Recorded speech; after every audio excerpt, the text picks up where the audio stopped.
Логистикада бір жылда 107 миллион теңге алып келетін статистика. Қазір осындай статистика дайындап қойдық. Мынау Қазақстанның ішкі перевозкасында болады. Мынау Қазақстаннан Ресейге, Ресейден Қазақстанға болатын перевозка сандары мыналардың барлығы. Мынау 2025-тің железный прогнозы, мынау 2026-ға статистика шығарып қойған прогноз ретінде.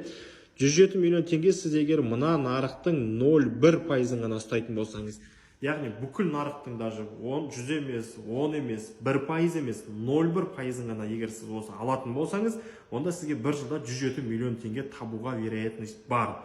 Ол үшін сіз бір жылда 5360 перевозка жасауыңыз керек. Әр перевозкадан 20 мың теңге ғана ұстадым дегеннің өзінде. Ал орташа есеппен бір логист бір перевозкадан 40 мың теңге маржа ұстайды. Онда сіз ары қарай уже өз есебіңізді есептей беріңіз. Сондықтан да логистикада ақша көп, возможность көп деп отқаным осы. Мына статистиканы біз жасап отқанымызға 4-5 сағат уақыт кетті, қаншама еңбек кетті. Алыңыздар, пайдаланыңыздар, қолданыңыздар. Сіздерге тек қана енді осы логистика нарығының 0,1%-ын ғана ұстауға возможность қалды.